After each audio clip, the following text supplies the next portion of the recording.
Deus, nós engrandecemos e louvamos o Teu nome, agradecemos muito a Ti por Ti mesmo. Nós estamos reunidos aqui exclusivamente para Te glorificar. E pedimos, Pai, que o Senhor se manifeste poderosamente, que a Tua palavra seja glorificada, que o ensino da Tua verdade venha pairar em nossos corações, transformando o nosso entendimento e mudando a nossa vida. Nós precisamos do Senhor, nós rogamos do Teu auxílio nesse momento, em nome de Jesus. Amém. Amém. Amém. Meus irmãos, eu quero já convidá-los para o texto sagrado, 1 Tessalonicenses, 2 Tessalonicenses, capítulo 3. Então vamos lá. 2 Tessalonicenses, capítulo 3. Nós vamos hoje meditar a partir do verso 6.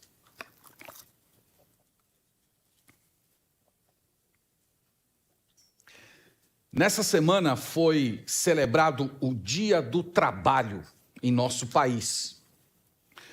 E por providência divina, o texto que meditaremos essa noite, conforme a sequência da segunda epístola aos Tessalonicenses, trata a respeito desse assunto, o cristão e o trabalho. Nós vamos começar lendo o texto, do verso 6 ao verso 15. No entanto, irmãos, hoje à noite nós vamos apenas olhar o versículo 6. Na verdade, eu pretendo preparar o terreno, meio que nos situando nessa passagem, e semana que vem nós vamos desenvolver os versículos. O tema que eu elegi para essa meditação é esse: como tratar os que não querem trabalhar.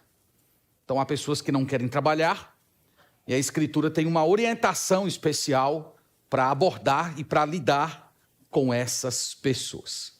Vamos ler o texto primeiro, vamos ler com fé a palavra do Senhor. 2 Tessalonicenses, capítulo 3, versos 6 ao 15, que diz assim: Nós vos ordenamos, irmãos, em nome do Senhor Jesus Cristo, que vos aparteis de todo irmão que ande desordenadamente, e não segundo a tradição que de nós recebestes.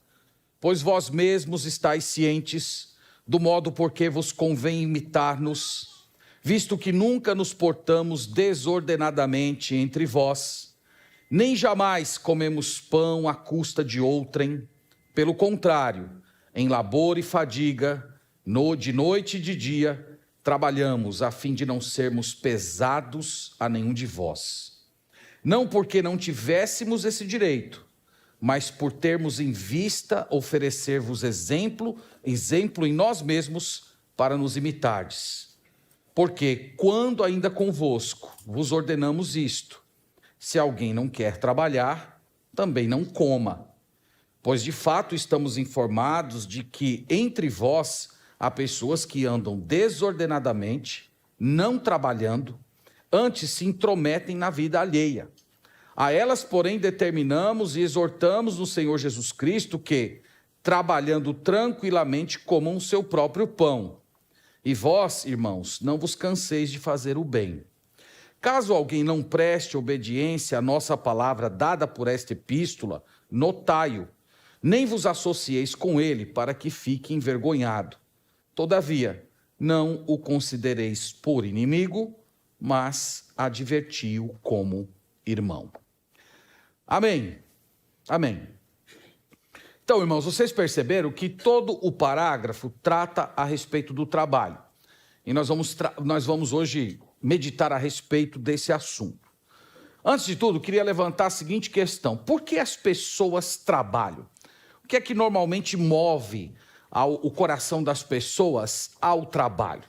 Então, irmãos, alguns resumem o trabalho, o significado do trabalho, ao simples ganhar dinheiro. Seja para guardar, fazer crescer patrimônio, ou apenas para adquirir bens de consumo e bancar a própria vida. Outros têm no próprio trabalho o meio de realização.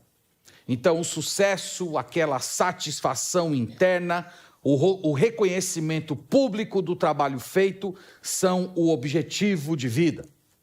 Há também quem pense no trabalho como meio de aperfeiçoar as suas habilidades, alcançar méritos e ter no trabalho o propósito, o sentido da sua existência. Há pessoas também que têm no trabalho um meio de servir ao próximo, buscando formas de facilitar a vida das pessoas e aliviar o sofrimento daqueles que estão ao seu redor. Essa semana eu li uma pesquisa muito interessante sobre esse assunto. A chamada geração Z é a que mais tem dificuldade de trabalhar. A geração Z compreende os nascidos entre 1996 e 2010. São os que têm mais dificuldade de trabalhar. São caracterizados como pessoas de pouco comprometimento com o trabalho, são dados à insubordinação, são mais mimados e propensos à desistência quando se sentem pressionados. Mas, irmãos, quando nós falamos da cosmovisão bíblica, a visão das Escrituras estabelece o trabalho em um único lugar, em um único propósito. Trabalhar é uma forma de servir a Deus. E é isso que nós vamos falar durante esses dias, durante essas semanas, que meditarmos nesse parágrafo. O trabalho é um meio de serviço ao Senhor.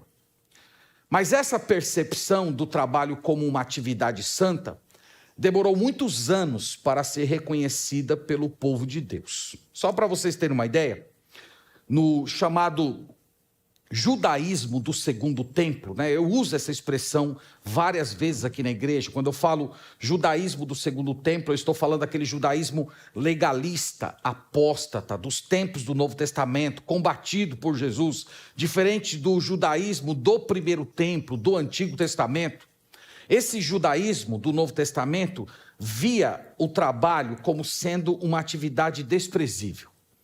Há um documento chamado Talmud, que era uma coleção de escritos de vários rabinos, no qual é registrada uma oração, em que o escriba agradecia a Deus por trabalhar nas palavras da lei e não em coisas sem importância. Então veja que tudo aquilo que não fosse as palavras da lei era considerado sem importância alguma.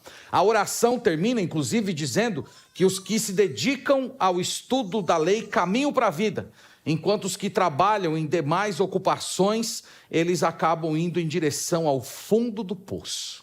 Então vocês podem ver que nesse tipo de judaísmo, a visão do trabalho religioso era superestimada, enquanto o serviço comum era desprezado. Por volta do século IV, após a cristianização de Roma por Constantino, o serviço pastoral já ganhava ares de um sacerdotalismo, que separava os cristãos de primeira classe dos de segunda classe. Os cristãos de primeira classe eram os que se dedicavam exclusivamente ao serviço da fé, e os de segunda classe eram os que se entregavam ao trabalho secular. Esse tipo de pensamento, inclusive, impulsionou o movimento monástico, com seus mosteiros e monges se dedicando exclusivamente ao serviço da religião, enquanto os de segunda classe eram os que constituíam famílias, que trabalhavam para o sustento da própria casa, se dedicavam ao comércio, agricultura, vida militar, governo. Irmãos, essa visão, ela perdurou por mais de 1000 anos no cristianismo. Então, por mais de 1000 anos, se via o trabalho religioso como sendo um trabalho de primeira classe e o trabalho realizado secularmente como sendo de segunda classe. Essa situação começou a mudar por volta do século XVI, graças à Reforma Protestante. Lutero e Calvino combateram ferozmente a visão de Roma a respeito do trabalho. Eles demonstraram através das Escrituras que diante de Deus não há diferença alguma entre aquele que prega a palavra e aquela pessoa que lava a louça. Ambos são sagrados e todas essas atividades são um serviço a Deus. O Senhor Deus fica satisfeito quando qualquer trabalho é realizado para honrá-lo e para glorificá-lo. No caso aqui do nosso texto, irmãos, o apóstolo Paulo tinha de lidar com uma atitude errada por parte de alguns crentes no que diz respeito ao trabalho. Alguns cristãos simplesmente não queriam trabalhar. E nós que estudamos esse texto hoje do outro lado da história, nós tentamos responder a seguinte pergunta: por que os crentes de Tessalônica não queriam trabalhar? O que havia acontecido no meio desses crentes para levarem eles em uma direção oposta a trabalhar com as próprias mãos? Então, tem pelo menos 4 hipóteses que ajudam a explicar o porquê esses crentes não queriam se preparar e se dedicar ao trabalho. Primeira hipótese é que os cristãos ociosos eram gregos recém-convertidos. Então, no mundo grego, o trabalho, especialmente o trabalho manual, era uma tarefa dos escravos. Então, imagine, por exemplo, professores, filósofos se convertendo a Cristo e, por causa da sua fé em Deus, perdendo o emprego. E ainda com aquela mentalidade mundana de que trabalhar com as suas próprias mãos seria uma espécie de desonra. Então imagina aquelas pessoas lá na igreja, sem querer procurar algum emprego, dizendo mais ou menos assim: olha, calma lá, homens livres não trabalham, eu sou professor, trabalhar com as mãos é coisa de escravo. Para nós hoje soa muito estranho esse tipo de declaração, mas essa era a cosmovisão comum dos tempos em que essa carta foi escrita. A segunda hipótese é que os ociosos cristãos seriam judeus recém-convertidos. Quando Paulo pregou na sinagoga de Tessalônica, muitos judeus se converteram, inclusive judeus da elite religiosa. E uma vez que esses homens não podiam mais exercer suas funções religiosas na sinagoga, eles acabaram perdendo sustento. E eles se recusavam a trabalhar por causa daquela visão negativa que eu falei para vocês a respeito do trabalho, típica do judaísmo do segundo tempo. A terceira opção, que é talvez a preferida entre a maioria dos estudiosos, é que os ociosos eram cristãos que estavam experimentando o pânico escatológico. Nas mensagens anteriores, eu disse para os irmãos que falsos mestres tinham se infiltrado nessa igreja e eles estavam pregando que o dia do Senhor havia chegado, que o tempo do fim já havia se iniciado. E uma das reações dos crentes teria sido a de abandonar o trabalho. O raciocínio seria mais ou menos o seguinte: ora, se nós estamos no fim do mundo, se nós estamos às portas da vinda do Senhor Jesus Cristo, se nós já estamos vivendo todos os acontecimentos do dia do Senhor, não seria mais proveitoso a gente deixar de trabalhar e simplesmente nos dedicar a Deus, viver em oração, pregar o evangelho para os familiares, se consagrar, viver exclusivamente dedicado ao Senhor? Então isso ocorreu, inclusive, durante a história. Eu falei para os irmãos nas pregações que esse pânico escatológico, de vez em quando, acontece durante a história. A quarta opção é que os ociosos cristãos eram simplesmente vagabundos. Eram só vagabundos, eram só preguiçosos mesmos. Então, gente que se aproveitava da generosidade dos crentes, gente que queria se dar bem à custa dos irmãos sem trabalhar. Isso também aconteceu durante a história. Nós temos muitos documentos escritos da igreja, que sempre falou a respeito de aproveitadores que chegam na igreja e tentam ali conquistar a simpatia, a amizade dos irmãos, para poder viver ali sem trabalhar. Irmãos, poderia ser qualquer um desses motivos, ou até um misto dessas 4 hipóteses. O fato é que havia crentes em Tessalônica que não queriam trabalhar. E é curioso que o apóstolo Paulo não indica o motivo, né? Nós hoje aqui estamos do outro lado tentando entender o que poderia ter acontecido, mas é interessante, irmãos, o fato de Paulo omitir o motivo. E eu creio que a razão é simplesmente porque não importava a justificativa. Não importava se era pânico escatológico, se era preguiça, se era porque a cultura judaica, a cultura grega, não importava a justificativa. O fato é que deixar de trabalhar é pecado. Então, o que o apóstolo diz? Tá? Vamos ler mais uma vez o verso 6 e vamos situar-nos aqui nesse versículo e tentar entender um pouco mais de perto o que o apóstolo Paulo tem a declarar a respeito desse assunto. Verso 6 diz assim: nós vos ordenamos, irmãos, em nome do nosso Senhor Jesus Cristo, que vos aparteis de todo irmão que ande desordenadamente, e não segundo a tradição que de nós recebestes. Então vocês viram a orientação. O que ele diz é: se afastem, se distanciem, cortem a comunhão. Esse é um ensino geral. Mas eu queria olhar com vocês como é que ele constrói esse comando, porque a forma como que ele molda, que ele estabelece esse comando é muito interessante. Veja que tudo começa com uma ordem. Ele começa no versículo 6 dizendo: nós vos ordenamos, irmãos. Então aqui nós temos uma ordem, nós temos um imperativo. Não era uma sugestão, não era um conselho, era um mandamento. O verbo aqui, irmãos, utilizado, ordenar, era típico do meio militar. Era aquele comando que vinha de um superior e que deveria ser obedecido pelo seu subalterno sem nenhum tipo de questionamento. E por que o apóstolo Paulo poderia se dirigir assim? Porque ele poderia dar uma ordem para os crentes de Tessalônica, uma ordem que fosse obedecida sem nenhum tipo de questionamento. Ora, irmãos, primeiro, porque ele era apóstolo.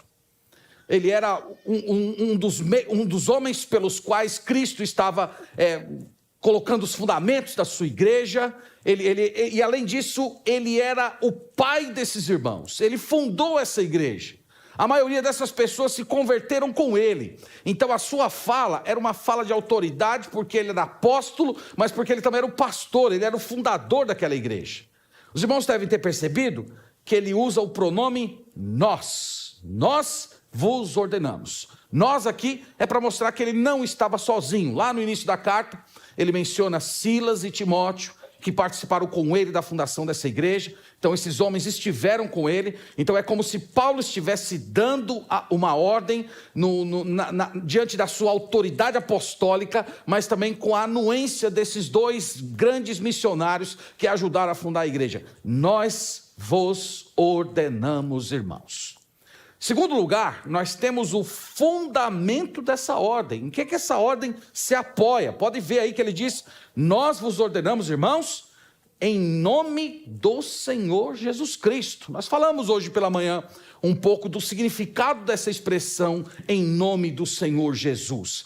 Quando uma igreja, quando um grupo se coloca e se junta em nome do Senhor Jesus, é para afirmar que eles estão fazendo aquilo como representantes de Jesus Cristo. Quando nós nos pronunciamos em nome do Senhor Jesus, é uma forma de declarar que nós estamos debaixo da autoridade dele, que aquilo que nós estamos fazendo é consistente com a sua vontade. Então, quando o apóstolo Paulo diz: eu dou uma ordem no nome do Senhor Jesus, é quase como se ele estivesse dizendo assim: se o Senhor Jesus Cristo estivesse presente, se ele estivesse presencialmente entre nós, podem ter certeza que seria esse comando que vocês ouviriam da parte dele.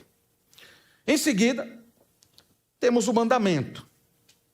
O mandamento é que vos aparteis de todo irmão que ande desordenadamente.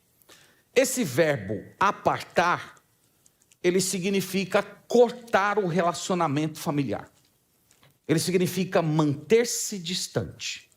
Então, irmãos, esse é o comando que o Senhor Jesus está dando por meio dos seus apóstolos.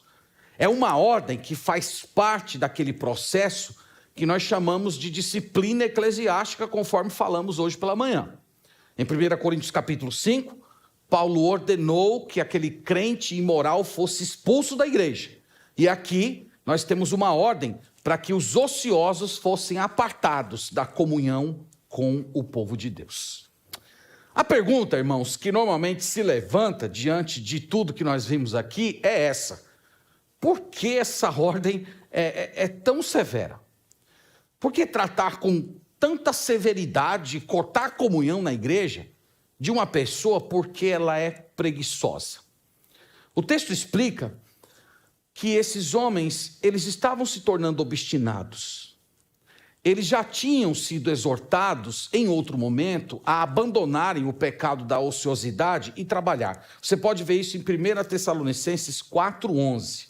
Queria que os irmãos olhassem comigo essa passagem. E enquanto nós lemos aqui, tente observar comigo que essa questão da ociosidade, desse pecado de preguiça dos crentes de Tessalônica, era uma coisa antiga. Não era um pecado pontual, mas já fazia parte do estilo de vida de muitos crentes. Veja aí, capítulo 4, versículo 11. Ele diz assim: e a diligenciardes por viver tranquilamente, cuidar do que é vosso e trabalhar com as próprias mãos, como vos ordenamos. Prestem atenção nessa última frasezinha do versículo, como vos ordenamos. Então, por essa declaração, quando o apóstolo Paulo esteve entre eles, quando o apóstolo Paulo os evangelizou, quando eles se converteram, foram acolhidos como filhos na fé, eles já carregavam esse pecado de ociosidade. Então, naquela primeira permanência de Paulo entre os crentes de Tessalônica, ele já havia detectado a tendência à indolência, à preguiça, ao braço curto desses irmãos, e o texto diz que quando ele esteve lá, ele já havia exortado que eles deveriam trabalhar com as suas próprias mãos. Então, irmãos, quando Paulo esteve lá, ele falou. Aqui na primeira carta, no versículo 11, ele fala novamente. E aqui nós poderíamos dizer que é a segunda vez que ele está se dirigindo a esses crentes. E o que parece é que desse intervalo entre a primeira estada de Paulo, a carta recebida e a segunda carta, não houve mudança por parte desses irmãos. Eles continuavam ociosos, eles continuavam preguiçosos. Eles continuavam passando necessidade dentro da igreja, não porque lhes faltava trabalho, mas porque simplesmente lhes faltava iniciativa de trabalhar. Esses homens, eles não eram incapazes fisicamente, não eram doentes, gente sem oportunidade de trabalho.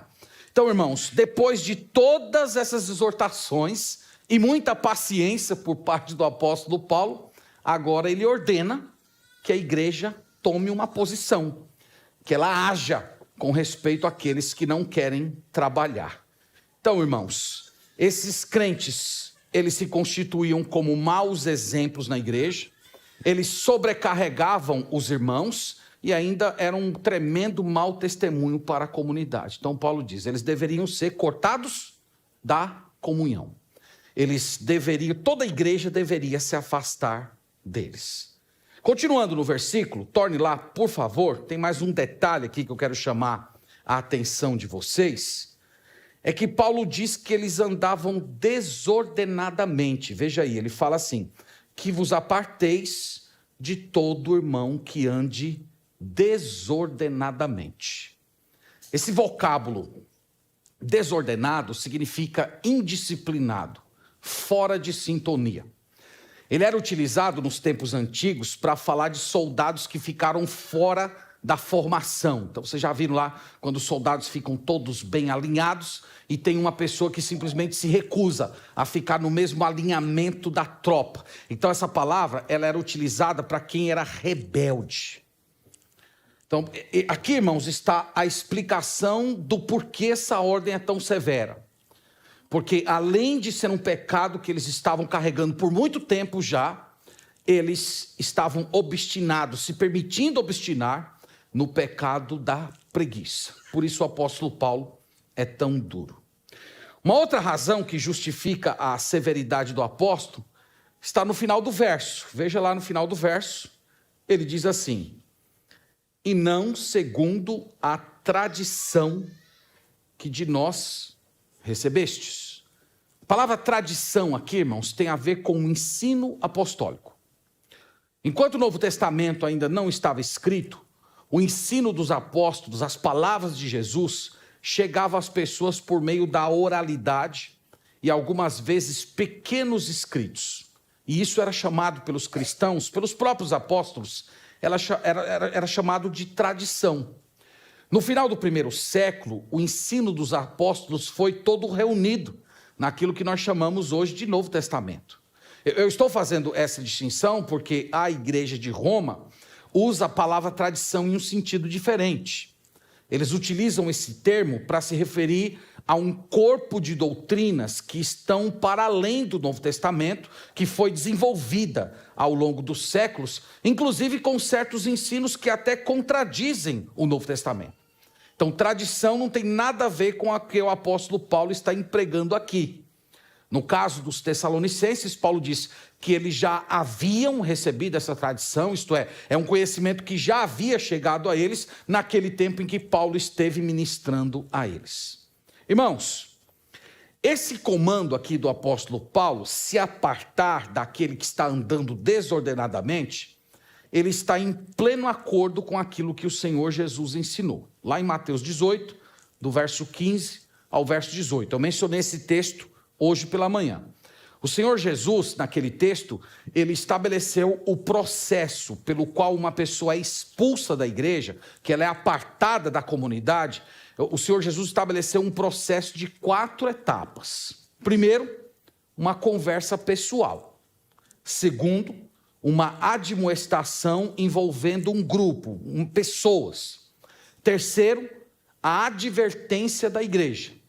E em quarto lugar, a expulsão, que Jesus chama lá em Mateus 18, de tratar como gentil e publicano.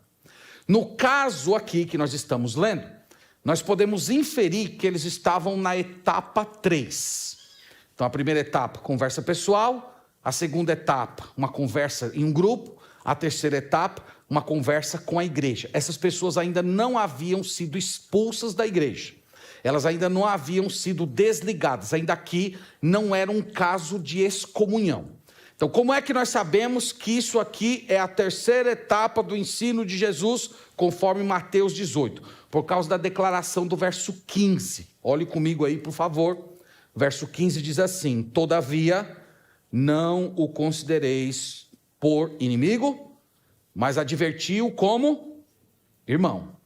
Então vocês estão vendo que ainda não é o desligamento da comunidade, mas aqui já há uma medida disciplinar aplicada para a igreja. Então, nesse passo em que a igreja estava exortando essa pessoa a abandonar, essas pessoas, no caso, a abandonarem a preguiça e trabalharem com as próprias mãos, envolvia a admoestação da igreja e o próprio afastamento dos crentes, mas ainda não era o caso de excomunhão. Então, essas pessoas ainda estavam na convivência dentro da igreja, e esse cortar de relacionamento, da comunhão normal, era uma forma de confrontá-los nos seus pecados e, quem sabe, trazê-los ao arrependimento e à mudança de vida. Enquanto eu estava lendo esse texto, eu fiquei imaginando a cena. A cena, irmãos, deve ter sido, no mínimo, constrangedora.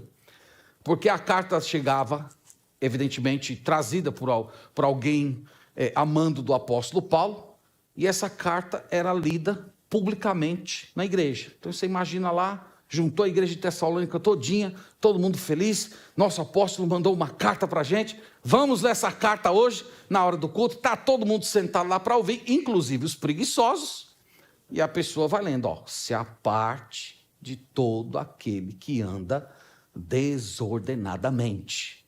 E aquela pessoa, ou aquelas pessoas, já ali naquele momento, publicamente sendo repreendidas pelo seu pecado de preguiça. Então vocês vejam que, eu falei isso pela manhã, que algumas pessoas elas estão num estado de entrega tão profunda ao pecado, que uma conversa pessoal, uma exortação não é mais suficiente. Essas pessoas precisam ser de forma veemente repreendidas e muitas vezes de forma pública, para se arrependerem dos seus pecados e mudarem de vida. Então, aqui estaria no terceiro passo. O próximo passo, queira Deus que não tenha ocorrido, seria o desligamento desses crentes aqui na igreja. Então, tudo isso, irmãos, porque eles andavam fora da linha, porque eles eram desordenados, porque eles eram preguiçosos e porque eles ignoravam o ensino apostólico. Aqui, irmãos, é a exposição do versículo. Como eu disse, semana que vem eu quero desenvolver um pouco mais esse assunto com os irmãos. Eu fiquei me sentindo muito mal de pegar esse texto e passar por cima de tudo isso. Eu queria dar todas essas informações preliminares. Semana que vem eu quero retomá-las e desenvolver um pouco mais com vocês. Mas quero esticar um pouco mais algumas lições que nós aprendemos a respeito desse ensino aqui e que também se perpetua por toda a Escritura. Primeira delas, todo trabalho é santo. Todo crente é vocacionado por Deus para trabalhar. Nós não podemos, irmãos, cair no erro de pensar que apenas o trabalho diretamente relacionado à igreja é a atividade mais santa ou é santa por excelência comparado a qualquer outro tipo de ofício. Isso é um erro. Pense, por exemplo, no caso do Senhor Jesus. O Senhor Jesus viveu aproximadamente 33 anos nesse mundo. Por 3 anos ele foi pregador, mas por cerca de 20 anos ele foi carpinteiro. Então isso já fala muita coisa. Eu queria ler com os irmãos Efésios capítulo 6. Vamos até lá, por favor. Apenas para reforçar aqui na mentalidade dos irmãos essa questão da santidade do trabalho. Efésios 6.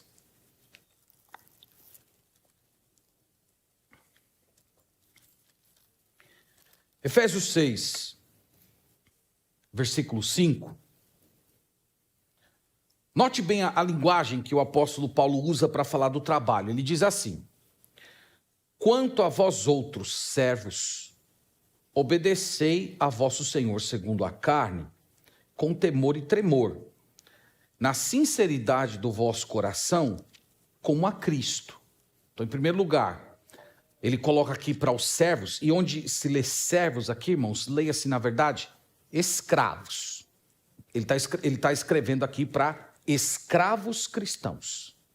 As nossas traduções, elas procuraram suavizar a palavra escravo nas traduções de língua portuguesa, por causa do problema da escravidão que o Brasil enfrentou por 350 anos. Então, os tradutores procuraram suavizar, mas onde lê servo aqui, leia-se escravo. Então ele diz assim: você deve obedecer como a Cristo. Então note que o apóstolo Paulo atrela o serviço do escravo não ao seu senhor segundo a carne, mas a Cristo. É a Cristo. O seu trabalho tem a ver com Cristo. O seu ofício tem a ver com Jesus Cristo. Ele segue, versículo 6, olha aí o que ele diz: não servindo à vista, como para agradar a homens, mas como servos de Cristo, fazendo de coração a vontade de Deus. Eu não sei se vocês percebem, mas ele está usando aqui a linguagem ministerial para falar do trabalho secular, para falar de um trabalho de escravo. Ele está falando, fazendo de coração a vontade de Deus. Então, aquele trabalho é a vontade de Deus. O escravo lá, que cuidava do lar, que era mordomo, que trabalhava na agricultura, que realizava algum tipo de comércio, ele estava fazendo a vontade de Deus. Ele tinha que se ver como um servo de Cristo. Ele não tinha que se ver como propriedade de fulano de tal. Então, o apóstolo Paulo está atrelando o trabalho à pessoa de Deus. Versículo 7. Servindo de boa vontade, como ao Senhor, e não aos homens. Novamente, irmãos, ele está mostrando que no final das contas, o nosso empregador, o nosso patrão, a pessoa a quem prestamos contas, não está aqui na terra, é o Senhor. Versículo 8. Certos de que cada um, se fizer alguma coisa boa, receberá isto outra vez do Senhor, quer seja servo, quer livre. Então, de onde vai vir o seu pagamento no final das contas? De onde vai vir a sua recompensa no final das contas? Não vai ser a partir do dinheiro que vai cair na sua conta. O pagamento final você vai receber do Senhor. Então, irmãos, são de passagens como essa que os reformadores entenderam que todo trabalho é santo. Que existe uma teologia da vocação que não diz respeito apenas ao ofício ministerial, ao ofício pastoral, mas todas as pessoas que trabalham, todas as pessoas que receberam uma capacidade de Deus e a exercem para a glória do Senhor, trabalhando para o Senhor, elas estão realizando o trabalho de Deus. Então não importa o local, não importa se é dentro de casa, não importa se é em uma empresa multinacional, todo trabalho é um serviço prestado ao Senhor. Todo crente é vocacionado, todo crente é chamado por Deus para um ofício. Então, para realizá-lo, o Senhor lhe capacitou com saúde, com inteligência, com oportunidade. Deus usa o trabalho para formar o nosso caráter. Deus usa o trabalho para nos dar senso de responsabilidade, para corrigir as nossas deficiências e também para se revelar aos incrédulos por meio da postura dos crentes. Então, irmãos, diante de todas essas informações aqui, é nossa responsabilidade como crentes reagir de forma adequada ao dom do trabalho. Isto é, nós devemos ser diligentes, nós devemos buscar excelência, nós devemos manifestar a verdade de Deus aos incrédulos através da nossa postura e através das nossas palavras. Um crente que compreende isso, um crente que compreende o que é ser um vocacionado, o que é ter Deus como seu patrão, ele jamais vai ser relapso, ele nunca será murmurador, ele não será descompromissado, ele não vai ser escravo de reconhecimento e muito menos medíocre na realização dos seus deveres. Ele vai realizar o seu trabalho como um chamado de Deus, com gratidão ao Senhor, tendo o Deus desse universo como sendo o supremo empregador.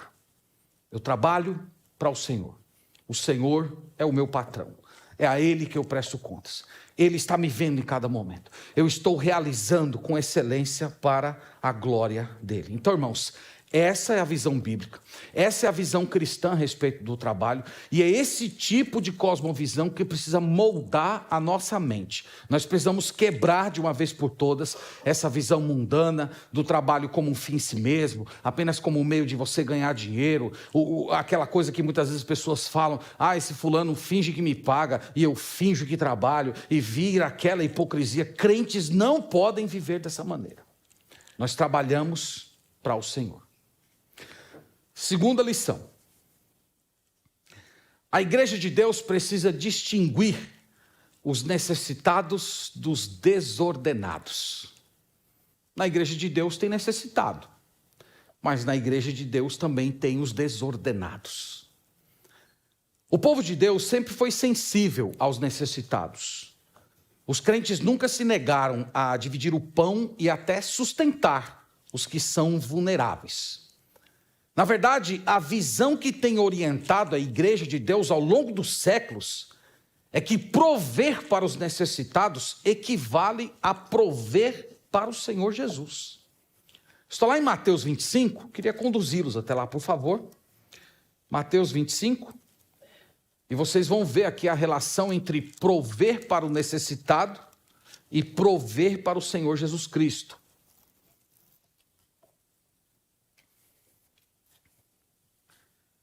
Mateus 25, verso 35. Nós lemos assim: porque tive fome e me destes de comer, tive sede e me destes de beber, era forasteiro e tu me hospedastes, estava nu e me vestistes, enfermo e me visitastes, preso e fostes ver-me. Então perguntarão os justos: Senhor, quando foi que te vimos com fome e te demos de comer? Ou com sede e te demos de beber? E quando te vimos forasteiro e te hospedamos? Ou nu e te vestimos? E quando te vimos enfermos ou preso e te fomos visitar? O rei respondendo lhes dirá: em verdade vos afirmo que sempre que o fizerdes a um destes meus pequeninos irmãos, a mim o fizestes. Esses versículos aqui, eles sintetizam como é que tem sido a postura da igreja ao longo dos séculos, ao lidar com os necessitados. Então, a primeira coisa que o crente verdadeiro pensa é: eu estou socorrendo Jesus Cristo. Se Jesus Cristo batesse a minha porta, pedindo um pão, pedindo uma hospedagem, pedindo água, necessitando de uma visita, eu jamais me negaria a fazer algo pelo meu Senhor Jesus Cristo. E como eu sei que os meus irmãos em Cristo estão unidos ao corpo dele, qualquer coisa que eu faça em benefício dos meus irmãos, eu estou fazendo pelo meu próprio Senhor Jesus Cristo. Então essa tem sido a postura da igreja de Deus. cuidar dos necessitados. Porém, nós devemos ter cuidado, irmãos, para que a nossa boa vontade em socorrer não se torne uma forma de reforçar o pecado da preguiça. Essa é a orientação que nós temos aqui na passagem. Isso não honra a Deus e, inclusive, nem faz bem para o próprio indolente. E a pergunta que fica é: como distinguir? Como é que nós podemos distinguir o indolente do necessitado? Como é que nós podemos distinguir aquele que está andando desordenadamente daquele que de fato está passando necessidade? Só tem uma forma: é o envolvimento. Não tem outro jeito. É a interação. Você precisa participar da vida de quem necessita. Então não é assim só você saber que tem uma pessoa necessitada, você, me manda aí o seu Pix, eu vou fazer aqui uma transferência para você, vou mandar umas compras lá para sua casa, me dê aí uma conta de luz, uma conta de água sua que eu vou pagar. É preciso você reconhecer as circunstâncias da vida daquela pessoa. É preciso você se envolver a tal ponto de compreender aquilo que está acontecendo. No caso aqui da nossa igreja, os pastores, os diáconos, antes de fazer qualquer pedido para os irmãos concernente à ajuda financeira para pessoas necessitadas, normalmente nós fazemos esse trabalho de ir até as pessoas, procurar compreender as circunstâncias. Algumas pessoas, elas não estão precisando de ajuda, elas estão precisando de uma repreensão. Mas aquelas pessoas que precisam de ajuda, aí nós tornamos ciente para os irmãos ajudarem. Mas no seu caso, lidando individualmente com pessoas necessitadas, você precisa tomar cuidado com isso. Se de repente o seu jeito de agir, se de repente a sua tentativa bem intencionada de ajudar, na verdade você não está reforçando o pecado de quem é desordenado. Ao fazer isso, você se torna cúmplice da preguiça daquela pessoa. Então tome cuidado com isso. Aprenda a fazer a distinção entre o indolente e o necessitado. Terceiro lugar, eu quero me dirigir a você que tem sido indolente, você que tem sido preguiçoso, escorão. Espero que não tenha ninguém aqui entre nós, mas se há, por esse texto você deve ter percebido que é necessário você se arrepender. Você precisa trabalhar. Deus ordenou que trabalhássemos. Essa é a nossa mais básica vocação. É uma forma de honrar a Deus, de abençoar esse mundo, de prover para nós e para a nossa família, e impedir de nos tornar um fardo desnecessário para a igreja de Deus ou para os nossos familiares. Então é o chamado de Deus para você. E se você não está realizando a sua vocação, você está sendo infiel, você deveria se arrepender. Uma coisa que é absolutamente necessária fazer é parar de dar desculpas. Isso não é o que eu gostaria. Esse tipo de trabalho eu não me realizo. Isso aqui está abaixo das minhas capacidades. Isso aqui eu estou ganhando pouco demais. Eu não tenho realização emocional para fazer esse tipo de coisa. Abandone essas desculpas. Abandone essas desculpas. O trabalho é um meio de servir a Deus. Sua realização fica em segundo lugar. Você tem que pensar nele como sendo um serviço ao Senhor. Se é um trabalho ruim, se é um trabalho que você não se identifica, a saída não é parar de trabalhar. É você continuar trabalhando e ao mesmo tempo crescer, procurar se capacitar, procurar se desenvolver, até que você tenha condição de migrar para algo que você gosta de fazer, que você sinta que de fato ali você terá a sua realização. Esse é o caminho das pessoas que amam o Senhor. Hoje de manhã estava conversando com um jovem que é casado, estudante e alguém muito esforçado, e ele disse para mim que tinha tomado a decisão agora de aprender um instrumento musical, né? E eu falei para ele, é isso aí, né? A nossa vida é assim, a gente trabalha, a gente estuda, a gente casa, cria filho, faz educação domiciliar, a gente ainda vai dar uma corrida, a gente ainda encontra um tempo para ler os clássicos, faz devocional, e quando chega a noite, cai na cama morto de cansado, e esse é o nosso chamado, essa é a nossa vocação, nós temos que trabalhar. Essa é a mais básica vocação e chamado que o Senhor tem para todos nós. E por último, irmãos, a igreja precisa exortar os indolentes. A igreja precisa fazer isso. A igreja precisa até mesmo se afastar deles, caso persistam no pecado da preguiça. Isso também é ser igreja. Eu acho muito legal quando as pessoas falam, isso aqui é ser igreja, isso aqui é ser igreja. E normalmente a gente usa essa frase para se referir normalmente àqueles aspectos mais agradáveis da convivência em comunidade. Então nós temos ali a comunhão, nós temos a amizade, nós temos o cuidado mútuo, nós temos o acolhimento. E quando nós vemos todos esses processos ocorrendo ali na igreja, nós falamos, isso que é ser igreja. Está aqui, ó. Ser igreja é isto também. Ser igreja é exortar os indolentes. Ser igreja é obedecer a ordens difíceis. Ser igreja é se envolver na vida de uma pessoa para exortá-la. Ser igreja pode requerer de você cortar a mente, saiba disso. Você é responsável. Vá até aquela pessoa e a oriente. Olha, ouvi uma pregação essa semana, Deus falou muito comigo e eu quero dividir com você. Está aqui, pare de ser vagabundo, vá trabalhar, cuide da sua vida. Então nós temos que fazer isso, irmãos. Ser igreja envolve isso. Então que Deus nos abençoe. Semana que vem nós vamos continuar falando mais a respeito desse assunto. Mas hoje nós vimos aqui como tratar os que não querem trabalhar. Que Deus nos abençoe e que nessa igreja haja apenas pessoas diligentes. Amém? Deus abençoe. Vamos orar ao Senhor. Obrigado, Deus, por esta noite. Tu és o Deus, Senhor, que trabalha. O Senhor trabalha até agora. E nós, Senhor, como seres formados, à tua imagem e semelhança, também fomos dotados desse dom, o dom de serviço, o dom de desenvolvimento, o dom de tomarmos uma função e realizarmos para a tua glória.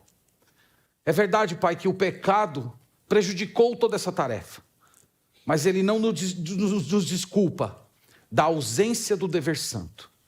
E nós queremos, Senhor, no poder do teu Espírito, para a tua glória, santificar os nossos ofícios. Nós queremos realizar todas as nossas atividades de estudantes, de pessoas do lar, de pessoas que trabalham fora, dos ministros. Nós queremos tomar todas essas funções, todos esses ofícios, como um chamado, como um trabalho que realizamos para o Senhor, para a glória, para o louvor do teu nome e não para homens. Abre a nossa visão, Senhor, para enxergarmos o nosso labor dessa maneira. Nos ajude a atrelar ao céu as atividades que nós realizamos aqui na terra. Nós oramos, Senhor, pelas pessoas que têm se deixado levar pelo pecado da preguiça, pelas pessoas que se acomodaram, que vivem apenas de receber ajudas, porque são indolentes, porque não estão realizando o melhor que poderiam. Nós clamamos, Senhor, para que tu concedas arrependimento, para que a tua palavra pregada essa noite chegue ao coração dessas pessoas, confronte-as e ao mesmo tempo as inspire a querer viver uma vida de diligência, de trabalho, de esforço para a glória do teu nome. E nós pedimos também, Senhor, que a nossa igreja tenha maturidade, que nós tenhamos discernimento espiritual para continuar socorrendo aqueles que de fato necessitam, mas ao mesmo tempo sermos pessoas de ação e que não se furtarão de exortar aqueles que vivem na preguiça. Nos ajude a termos essa maturidade, a termos essa visão de igreja, tudo isso, Senhor, para o louvor do teu nome. Essa é a nossa oração, no nome de Jesus Cristo. Amém.